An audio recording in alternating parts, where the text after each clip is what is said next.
예, 안녕하세요. 김정수입니다. 오늘 그 플랜트 조선 프로젝트를 위한 애자일 트랜스포메이션이란 주제로 한 20분 정도 하고 25분 하겠습니다. 오늘 하루 종일 이 여러 좋은 강의 들으시느라고 힘들으셨을 텐데 이 애자일 트랜스포메이션은 이 플랜트 조선뿐만 아니라 전 산업에서 여러 가지 프로젝트를 관리하는 데 사용되는 최근 이슈가 되고 있는 관리 방법입니다. 그래서 여러분께서 실제 현장에서 프로젝트를 하시거나 할 때 사용할 수 있는 내용이기 때문에 아마 편하게 들으실 수 있을 겁니다. 예, 저는 그 네오원에서 그 프로젝트 관리 그리고 애자일, 디자인 싱킹 이런 관련된 교육이나 컨설팅을 하고 있습니다. 여러분 최근에 들어보셨겠지만은 이제 언론이나 이런 데서 애자일 관련된 이슈 어떤 새로운 도입 현황 이런 것들을 많이 들으셨을 거예요. 그리고 오늘 컨퍼런스에서도 그 디지털 트랜스포메이션 관련된 내용들 이런 내용들도 많이 들으셨을 텐데 혹시 그 애자일 트랜스포메이션에서도 대해서도 들어보셨습니까? 그 관련된 그 내용들을 준비한 자료로 해서 하나씩 설명을 드리도록 하겠습니다. 제가 오늘 설명드릴 내용은 저는 원래 IT 쪽에서 소프트웨어 개발하고 그 컴퓨터 개발하는 쪽에 프로젝트 개발 엔지니어였었고요. 그리고 IT 컨설팅이나 경영 컨설팅 관련된 일을 해왔습니다. 그래서 플랜트 조선 쪽에서는 IT 베이스로는 몇 번 경험을 한 적이 있었고요. 근데 최근에 여러 그 4차 산업혁명 관련된 방금 전 세션에서 했듯이 VR이나 AR 또는 인공지능, 빅데이터, IoT 이런 4차 산업혁명 관련된 지식을 기반으로 이 플랜트나 조선 프로젝트에서도 굉장히 다양한 새로운 프로젝트들이 나타나고 있을 겁니다. 그래서 그 관련된 내용을 짧게 제가 말씀을 드리고요. 주 내용은 그 애자일이 무엇인지 그 애자일에 대해서 기본이 되는 내용들을 말씀을 드리도록 하겠습니다. 그리고 애자일 트랜스포메이션은 이제 큰 조직에서 애자일을 기반으로 진행되는 프로젝트를 관리하기 위해서는 애자일 이외에 또 어떤 부분들이 필요한지, 어떤 스텝, 어떤 프로세스를 가지고 할 때 이 큰 조직이 전체가 애자일 조직으로 변환될 수 있는지, 또 그렇게 됐을 때 조직은 어떤 이점이 있는지, 또 그 안에 구성원은 엔지니어라든지 프로젝트 매니저라든지 임원들은 또 어떤 것을 얻을 수 있는지 이런 부분에 대해서 말씀을 드리도록 하겠습니다. 플랜트 조선 최근 현황 오늘 플랜트 조선 컨퍼런스에서 여러 가지 그 굉장히 새로운 기술들이나 트렌드를 많이 보셨을 겁니다. 이 보시는 자료는 이제 본 그 발표를 준비하기 위해서 인터넷에서 받은 자료들입니다. 굉장히 많은 새로운 기술, 특히 4차 산업혁명 관련된 기술들을 도입해서 기존의 그 플랜트나 조선 프로젝트, 새로운 서비스라든지 새로운 제품, 새로운 시스템들을 개발하고요. 또 그런 것들을 효과적으로 운영해서 기업에서 이 플랜트 회사나 조선 회사 또는 그 외에 협력 업체들이 여러 가지 다양한 그 이익을 창출하기도 하고 자동화하기도 하고 또 안전이나 재난에 그 대비하는 그런 그 프로젝트들을 많이 하는 것을 알 수 있었습니다. 조선도 마찬가지죠. 조선도 이 내용들을 보시게 되면 스마트십이라든지 이런 내용들 기존의 IT들의 그 기술을 접목을 해서 배 하나뿐만 아니라 전체적으로 네트워크 연결이 돼서 지구상에 어디에 배가 있더라도 지금 어디로 가고 있는지 어떤 화물이 있는지 언제쯤 도착할 것인지 항로상에 어떤 문제가 있을 것인지 이런 것들을 데이터를 수집을 해서 관리하고 운영하는 데 사용하고 있는 것으로 그런 그 시스템들을 개발하고 있는 프로젝트들을 봤습니다. 그리고 선박 패러다임도 기존의 전통적인 그 배에서 그 친환경, 요즘에 환경 문제가 많이 대두가 되고 있죠. 그래서 이런 많은 그 지금 전 세계 여러 바다에 떠 있는 많은 배들이 환경적으로 어떤 문제는 없는지 이런 부분들을 그 개선하기 위한 여러 다양한 프로젝트들이 지금 진행이 되고 있는 것으로 알고 있고요. 더 발전해서 요즘 최근에 이제 스마트 선박으로 해서 굉장히 다양한 그 기술들을 접목한 그 배들이 만들어지고 있는 것으로 알고 있습니다. 배도 굉장히 많은 다양한 산업 분야의 그 다양한 종류들의 배가 만들어지고 있죠. 그리고 더 나아가서는 향후에 무인 선박, 요즘에 자동차도 그 무인 자동차, 자동 주행 자동 주행 자동차들이 이제 나타나기 시작하고 있는데 배에도 그런 그 기술까지 접목되지 않을까 이런 생각을 해봅니다. 근데 이런 그 다양한 플랜트나 조선 쪽에 새롭게 나타나는 다양한 유형의 그 프로젝트들, 그 기반에는 4차 산업혁명이 자리 잡고 있죠. 아시는 것처럼 4차 산업혁명은 그 기계혁명, 그리고 전기, 정보혁명 등으로 시작돼서 4차 산업혁명까지 나와 있었습니다. 그런데 그동안의 그 1차, 2차, 3차 산업혁명은 주로 서플라이어, 제조사, 이 기술 중심이었다면은 이 4차 산업혁명은 조금 다른 형태로 변화되고 진화되고 있는 것을 알 수가 있습니다.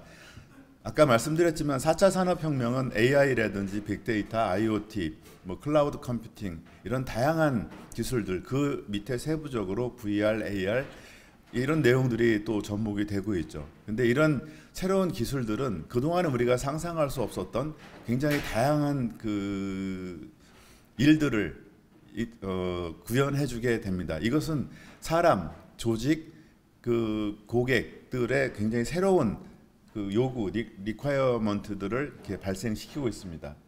그런데 이런 새로운 욕망들, 새로운 니즈들, 새로운 그 어떤 그 기대, 익스펙테이션들은 죄송합니다. 우리가 그동안에 경험해보지 못했던 다양한 상황인 경우가 많이 있습니다. 요구가 기존의 전통적인 프로젝트에서는 없었던, 상상할 수 없었던 새로운 요구를 하기도 하고요.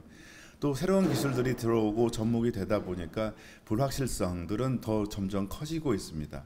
그리고 고객이나 사용자들의 그 니즈나 그리고 요구사항들이 굉장히 빠르게 바뀌는 것을 느끼실 수 있습니다. 즉, 이 플랜트 조선의 많은 새로운 프로젝트들도 많은 불확실성이 점점 커지는 그런 상황이라 환경이라고 볼 수가 있습니다. 근데 이런 상황에서 우리가 과연 그동안의 전통적인 프로젝트 관리 방법으로 잘 해낼 수 있을 것인가 이런 부분들을 한번 생각해 볼 수가 있을 겁니다. 이 프로젝트 관리 방법에 대해서 잠깐 설명을 드리면은요, 이 프로젝트 관리 쪽의 국제 표준들은 미국을 중심으로 한 그 PMBOK 계열이 있고요. 그리고 영국에서 만든 프린스2 계열의 프로젝트 관리 방법들이 있습니다. 그리고 전체 ISO에서 만든 국제 표준들이 있죠.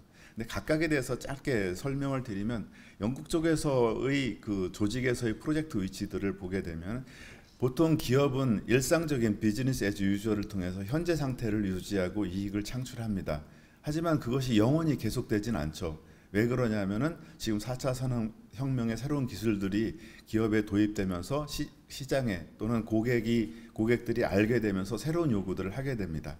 그래서 우리 기업들은 현재 가지고 있는 여러 가지 제품이나 서비스들을 그런 새로운 기술들, 새로운 니즈에 맞춰서 계속 개선할 필요가 있습니다. 그런 그 결과물들, 제품의 개선이나 혁신들은 프로젝트를 통해서 달성을 하게 되죠. 그런데 이런 프로젝트가 굉장히 기업에 많은 변화를 일으키고 또 시간을 정해놓고 언제까지 해야 될지 이런 시간을 정해놓고 하고요. 굉장히 다양한 기술, 펑션들이 필요로 하게 됩니다. 그런데 그 프로젝트의 결과물은 전에 없던 새로운 어떤 기술을 가졌거나 기능을 가진 그런 결과물들인 경우가 많습니다. 그래서 프로젝트는 많은 불확실성을 가지고 있다라고 할 수가 있죠. 그것이 다 리스크로 나타납니다. 그래서 이 프로젝트의 리스크는 고객뿐만 아니라 그 딜리버리하는 공급 업체 입장에서도 상당한 그 큰 영향을 주기 때문에 그 각별한 관리 방법들을 요구를 하고 있습니다. ISO에서 보는 프로젝트 관리는요, 조직에는 많은 그 전략들을 가지고 있습니다. 그리고 시장에는 많은 새로운 기회 요소들이 나타나게 되죠. 그 중에서 우리가 그 조직이 할 수 있고 그리고 이익을 창출할 수 있는 비즈니스 케이스들을 잡아서 프로젝트를 통해서 결과물, 새로운 제품이나 서비스들을 산출을 하게 되고요. 이건 운영 활동을 통해서 기업의 이익을 만들어주게 됩니다. 이것이 ISO에서 보는 조직에서의 프로젝트 관리 환경입니다. 근데 이 프로젝트 환경이 최근에 급격히 빠르게 바뀌고 있고 다양해지고 불확실성이 커지는 그런 상황이 나타나고 있습니다. 이런 프로젝트 환경에서 우리는 기존에 그동안에 우리가 가지고 있던 여러 가지 전통적인 프로젝트 관리 방법으로 과연 이런 그 프로젝트를 제대로 해 나갈 수 있을 것인가? 아마 여러분도 현장에서 프로젝트를 하시다 보면 이런 다양성 때문에 상당히 애로를 겪거나 또는 고객의 요구에 부응하지 못하거나, 그리고 일하는 프로젝트를 하는 PM이라든지 프로젝트 멤버들은 굉장히 힘든 시간을 보내는 경험을 하셨을 겁니다. 여기에는 프로젝트 관리 방법의 기본적인 몇 가지 그 차이를 가지고 있는데요. 우리가 지금까지 하는 프로젝트 관리 방법은 계획 중심입니다. 플랜 드리븐. 즉 죄송합니다. 익숙치 않아 가지고 요구사항을 프로젝트 초반에 다 확인을 한 다음에 그 요구사항을 충족하기 위해서 필요한 리소스나 그리고 일정을 결정을 하고 프로젝트를 진행을 합니다. 그런데요, 만약에 고객의 요구사항이 프로젝트 초반에 명확하지 않거나 변화될 가능성이 많은 경우에는 이 프로젝트 관리자 입장은 상당한 고민을 할 수밖에 없습니다. 그래서 전통적인 방법, 프로젝트 관리 방법으로 프로젝트를 진행을 할 때는 많은 변경 관리, 체인지 리퀘스트, 이런 내용들이 필요하게 되죠. 그리고 그렇게 그 중간중간 발생하는 이 리퀘어먼트의 변경을 수용한다 하더라도 그 한계를 가지고 있습니다. 그래서 프로젝트를 수행하는 쪽에서는 힘들고 고객 쪽에서는 만족할 만한 결과를 얻지 못하는 상황들이 자꾸 발생을 하게 됩니다. 그래서 관점을 바꿔서 과연 고객이 정말 필요한 밸류가 무엇인지, 밸류를 중심으로 프로젝트를 관리할 방법은 없을까 해서 나타난 것이 밸류 드리븐 프로젝트 매니지먼트입니다. 여기서는요, 고객의 요구사항은 어차피 바뀔 수 있고 기능이나 성능들은 나중에 프로젝트 상황의 변경에 따라 또 바뀔 수 있다. 하지만 우리는 프로젝트의 리소스나 시간을 정해놓고 이런 진행을 하면서 맞춰보자라고 하는 방식, 그래서 진정으로 고객이 필요한 제품을 만들어 보자라고 하는 것이 이 밸류 드리븐 방식입니다. 이것을 그 스테이지 복잡도 모델로 한번 정리를 해보면은요, 우리가 프로젝트 하는 상황들을 보게 되면 그 프로젝트의 요구 사항이 어느 정도 확정된 그런 경우 있죠. 전통적인 산업의 경우에 프로젝트의 요구 사항이 어느 정도 결정할 수가 있습니다. 그리고 이 요구 사항을 충족하기 위해서 필요한 기술들, 이런 것들도 어느 정도 해봤거나 어느 정도 검증된 경우가 많이 있죠. 근데 앞서 말씀드린 것처럼 새로운 기술, 4차 산업혁명의 새로운 다양한 기술들을 접목한 새로운 서비스나 플랫폼 시스템이다라고 하는 경우는 프로젝트를 수행하는 팀 엔지니어들 입장에서는 검증되지 않은, 확인되지 않은, 아직 기술이 축적되지 않은 그런 상황들이 많이 발생을 하게 됩니다. 이런 상황이라면 부득이하게 프로젝트를 수행하는 과정에서 많은 변경이 발생할 수밖에 없죠. 그래서 우리가 기존에 하던 프로젝트 관리 방법은 이쪽 요구사항도 어느 정도 확인되고 기술도 확인된 상태에서 잘 수행할 수 있는 그런 방법입니다. 그러면 이 나머지 영역들은 어떻게 될까요? 요구사항이 모호하거나 또는 기술이 확인되지 않았거나 둘 다 다인 경우에 우리는 프로젝트를 어떻게 관리를 해야 될까요?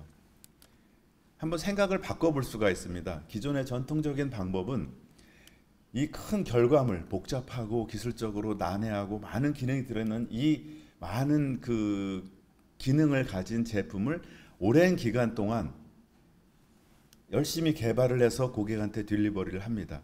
그런데 그 사이, 예를 들어서 1년, 2년 동안 프로젝트를 했다고 할 때 그 사이에 발생하는 고객의 요구사항의 변경, 새로운 기술들의 출현, 이런 것들이 고객의 입장에서는 아쉬운 부분이 되겠죠. 왜냐하면 처음에 요구할 때 그런 부분들을 고려하지 않았기 때문에 그렇습니다.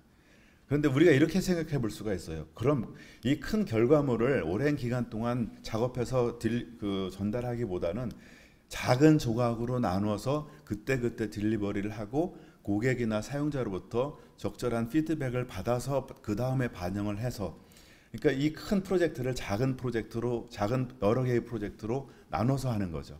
그러면 고객이 뭔가 그 결과물 하나를 보고 적절한 피드백을 줄 수 있고, 또 프로젝트를 수행하는 쪽에서는 고객의 피드백을 받아서 그 다음에 더 확장된, 개선된 결과물을 고객한테 전달할 수 있지 않을까? 이것이 애자일 방법의 기본적인 개념입니다. 그래서 기존의 전통적인 개발 방법론들은 이 워터폴이라고 하죠. 요구 사항을 초반에 결정을 하고 그리고 이후에 나타나는 변경들은 소수겠죠. 프로젝트 상황에 반영하는 방식입니다. 마치 폭포처럼 떨어져 내린다라고 해서 워터폴 개발 방법이라고 얘기를 하고 있습니다. 아마 여러분들이 지금까지 어떤 산업 분야에 계시든지 수행하시는 관리 방법들은 일반적으로 이런 방법을 많이 사용을 하고 있습니다. 그런데 말씀드린 것처럼 고객의 요구사항이 초반에 확인되지 않거나 변경이 많이 발생하고 또는 새로운 기술을 적용해야 되는 경우에는 프로젝트는 불가피하게 많은 변화를 일으킬 수밖에 없습니다. 그래서 나타나는 것이 큰 결과물을 한꺼번에 딜리버리 하려고 하지 말고 작은 단위로 나누어서 작은 프로젝트를 여러 번 수행함으로써 고객이 정말 필요로 하는 그런 결과물을 납품할 수 있지 않을까, 개발할 수 있지 않을까라고 하는 개념이 애자일 방법입니다. 이 애자일 방법은 2001년에 이 IT 소프트웨어 개발하던 사람들이 모여가지고 그 개념을 정리한 그런 내용들입니다. 여기에는 몇 가지 기본적인 어떤 가치 그리고 원칙들을 제시를 하고 있습니다. 그런데요, 아까 이 애자일을 개발한 사람들이 IT 소프트웨어 개발하는 엔지니어들이었습니다. 근데 그 개념이 소프트웨어 개발 프로젝트뿐만 아니라 전반적인 전 산업의 프로젝트에도 적용할 수 있는 개념으로 확장 발전되었고요. 심지어는 개발 프로젝트뿐만 아니라 경영의 하나의 축으로 화두로 지금 주목받고 있는 그런 상황입니다. 그래서 그 애자일의 가장 기본적인 가치가 여기 가운데 보시는 4가지 항목입니다. 프로세스나 툴보다는 개인과 인터랙티브하게 커뮤니케이션 하는 것이 좋다. 문서보다는 작동하는 소프트웨어, 여러분들께서는 작동하는 시스템, 작동하는 어떤 결과물, 뭔가 의미 있는 결과물을 생각을 해보시면 좋을 거고요. 계약에 대한 협상보다는 고객에 진짜 필요한 것을, 고객이 정말 필요한 게 무엇인지를 확인하자. 계획을 따르기보다는 변화에 대응을 해라. 그래서 애자일 프로젝트에서는 프로젝트 중반 이후에도 고객이 새로운 요구를 하더라도 언제든지 프로젝트 팀에서는 웰컴, 환영하는 그런 분위기를 얘기를 합니다. 아마 조금 생각하시기 어려운 그 프로젝트 관리 방법일 수도 있습니다. 하지만 여러분들이 만약에 고객 입장이라면 이런 프로젝트 관리 방법으로 프로젝트를 진행한다면 언제든지 내가 필요한 사항을 얘기할 수 있다면 아마 나중에 만들어지는 결과물은 여러분이 정말 필요로 한 그런 결과물이 만들어지게 될 겁니다. 그래서 그 내용들을 보시게 되면은 이 애자일에서는 프로젝트를 수행할 때 가능한 한 빨리 규모는 작더라도 고객이나 사용자한테 의미 있는 그런 결과물을 빨리 주고 피드백을 받아라라고 하고 있습니다. 그리고 요구사항은 언제든지 기꺼이 환영하는 그런 분위기고요. 그래서 애자일 프로젝트를 할 때는 작은 단위의 작은 프로젝트, 일반적으로는 보통 2주 정도를 권장을 하고 있습니다. 그래서 2주 정도에 할 수 있는 결과물을 만들어서 제공을 하는 것이죠. 근데 여러분 조선이나 플랜트에서는 이것을 좀 더 2주는 무리다. 그러면 4주 또는 8주 정도의 규모로 하면 좋을 것 같습니다. 그리고 애자일 프로젝트 할 때는 문서나 서류보다는 페이스 투 페이스 미팅, 커뮤니케이션을 중요하게 여기고요. 프로젝트의 진도 체크를 할 때는 결과물 중심으로 이렇게 하게 됩니다. 그리고 가능한 한 관리 방법은 단순하게 하고요. 중요한 것 중 하나입니다. 프로젝트 팀이 자율 구성팀, 셀프 오거나이징이라고 하죠. 그래서 애자일 프로젝트를 하는 구성원들은 그들이 뭘 해야 고객이 정말 필요로 하는 것을 납품할 수 있을지, 개발할 수 있을지 이런 것들을 찾아내게 됩니다. 그래서 애자일 조직에서는 수평적 조직 문화를 필요로 하고 있습니다. 그래서 애자일 그 내용들을 살펴보게 되면요, 애자일 방식에서는 굉장히 많은 다양한 방법들이 있습니다. 혹시 여러분께서 린 시스템, 린 생산 방식, 린 띵킹을 들으셨다면 그것도 애자일의 한 유형이라고 볼 수가 있습니다. 그리고 애자일 아까 선언 그리고 애자일 원칙을 토대로 굉장히 다양한 방법들이 정리가 되어 있습니다. 그런데 이 애자일을 보통 저도 컨설팅이나 애자일 조직 전환을 위해서 이렇게 들어가서 얘기를 하다 보면 경영자들은 이 실무적인 차원의 기법 방법들을 해서 좀 더 짧은 시간에 좀 더 저렴한 비용으로 결과를 얻고 싶다라고 얘기를 많이 하시죠. 근데 애자일은 그걸로는 충족되지 않습니다. 여기에 애자일 띵킹, 애자일 웨이가 있습니다. 어떤 방법론적인 그 기법들 틀도 있고요. 거기에 마인드셋이 굉장히 중요합니다. 그래서 이걸 being agile이라고 해서 사고방식의 전환을 요구를 하고 있죠. 예, 좀 짧은 시간이기 때문에 에자일에서 비교적 간단하게만 말씀을 드렸고요.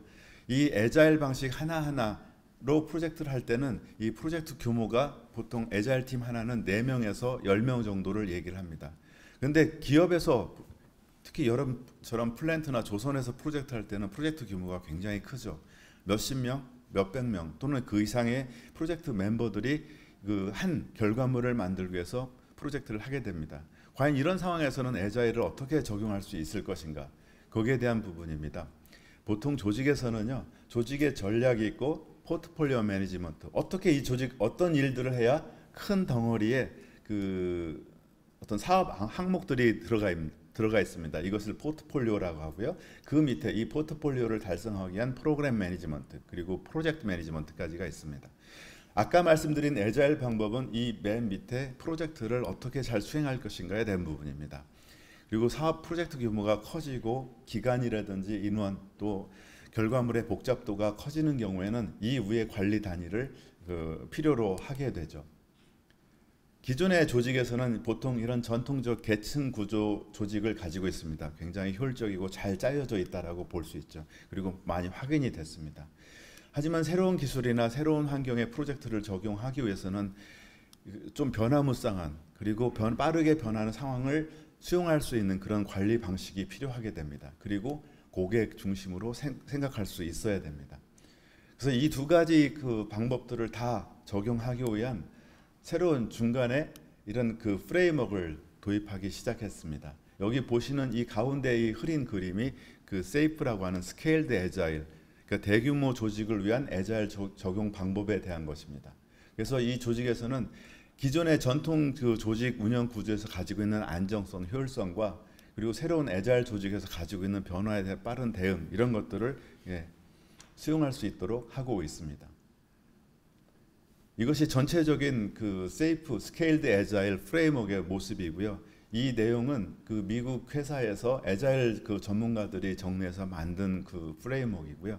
전 세계 에자일 트랜스포메이션 하는 조직에서 한 60% 이상의 조직이 도입하고 있는 그런 방식입니다.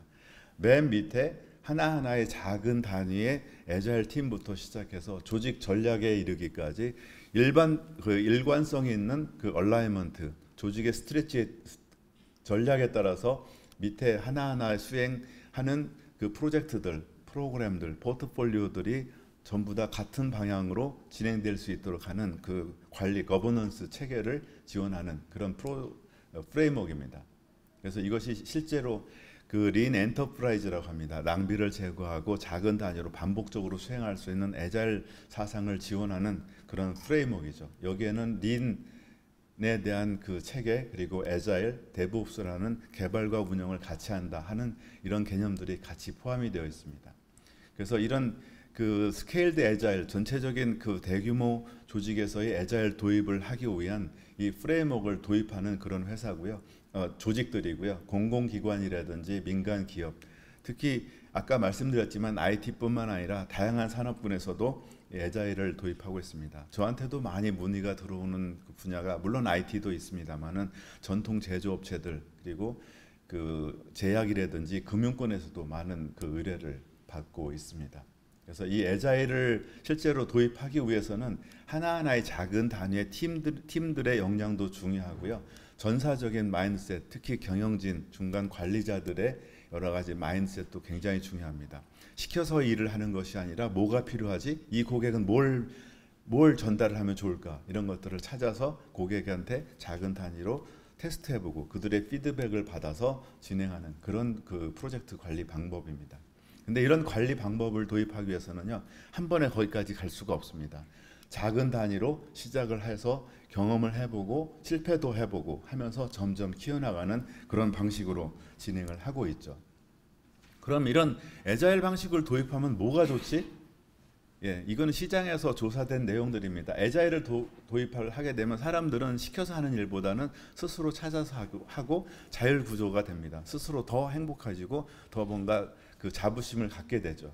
그리고 조직 입장에서는 생산성이 좋아지고 그리고 시장에 타임 투 마켓 적절한 그 기능의 제품들을 공급할 수 있는 그런 역량이 생기게 됩니다. 그리고 품질 측면에서는 오류가 적어지는 그런 효과를 보는 것으로 조사가 되고 있습니다. 그럼 플랜트 조선 프로젝트에서 과연 애자일 도입이 얼마나 필요할 것인가? 제 나름대로 정리를 해보니까 기존에 여기 나와 있는 것이 영국 그리고 미국 쪽에서 만든 애자일에 대한 그 안내서입니다. 이제는 IT뿐만 아니라 모든 산업 분야에서 애자일을 도입하는 것이 좋다라고 권고를 하고 있죠. 이건 오래전 사례입니다. 비행기를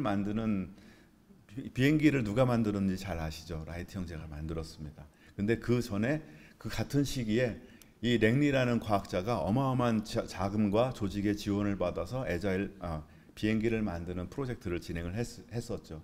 그런데 실패를 했습니다. 왜? 워낙 많은 그 인원들이 조직이 구성이 되다 보니까 마지막에 다 만들고 나서 시연을 하려고 하는데 기자들까지 다 모인 자리에서 포토맥 각입니다. 그 자리에서 그 비행기가 강바닥에 처박혔죠. 근데 이 라이트 형제는 자전거포 하던 사람들입니다.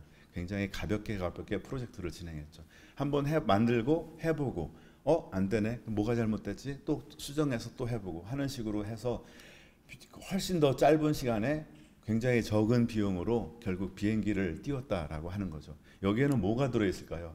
우리가 새로운 기술이라든지 요구사항 다양한 프로젝트의 불확실성이 증가하는 상황에서 결국 다양한 그 방법들, 시행착오, 실패들을 토대로 작은 실패를 통해서 큰 그 성공을 거둔다라고 하는 겁니다. 애자일 조직은요, 창의적이고 자율적인 조직 문화입니다. 이걸 토대로 민첩하게 변화되는 시장 환경에 대응할 수 있고 새로운 기술을 도입할 수가 있습니다.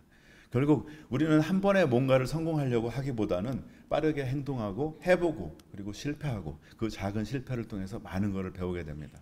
그래서 그걸 통해서 큰 성공을 할 수 있다라고 하는 것이 애자일 방법입니다. 아마 이런 그 개념이 우리 플랜트 조선 프로젝트에서도 큰 힘을 발휘할 수 있지 않을까라는 생각입니다. 사실은 지금 제가 사실 애자일이라는 단어를 과거에 한번 들어보긴 했는데 이렇게 디테일하게 본 적은 없는데 실제 이제 그 연구기관에서는 정확하게 저렇게 움직이고 있거든요. 혹시 이제 국내에 있는 연구기관들에서 이런 애자일 컨설팅이나 이런 요청한 적이 있었는지 사례가 있으면 좀 부탁드리겠습니다. 제약회사에서도 프로젝트 관리 방법을 도입을 하게 되는데 거기 제약회사 같은 경우는 지금 말씀하신 것처럼 결과가 어디로 튈지 모르는 상황들이 많이 발생을 하거든요. 그래서 최근에 그 항암제 만드는 회사의 컨설팅, 이 애자일 그 관리 방법을 컨설팅을 한 적이 있었는데 마찬가지로 항암제 그 임상 1, 2, 3까지 해서 결과물을 만드는 그 과정에서 사이드 이펙트들이 워낙 많이 나옵니다. 또 그게 또 비즈니스로 의미가 있는 경우가 많이 있고요. 그래서 애자일 체계로 그 조직을 트랜스포메이션 하고 이렇게 하는 것이 좋겠다라고 안내를 한 적이 있었고요. 전통적인 산업 분야에서는 최근에 지금 제안해서 기다리고 있는 그런 그 회사가 있는데 거기는 기계 쪽입니다. 그 대부분 R&D 쪽에서 하는데 거기는 근데 한 가지 좀 걱정되는 부분 중에 하나가 그 오너 그 경영 그 사장님이신데 그분이 애자일을 되게 어디서 좋은 얘기를 많이 들으셨어요. 근데 실제로 그 구현 내용 그리고 회사에서 그 겪어야 되는 시행착오에 대해서는 잘 모르시는 것 같아서 그런 부분들을 좀 설득을 해야 되는 그 내용들이고요. 그다음에 공공기관 쪽에서는 대전에 뭐 애트리에든 이런 데서 실험적으로 전사적으로는 아직 아니고요. 어떤 팀별로 팀 단위로는 교육을 하고 그다음에 검토 고민을 하는 그런 사례들은 여러 번 있었습니다.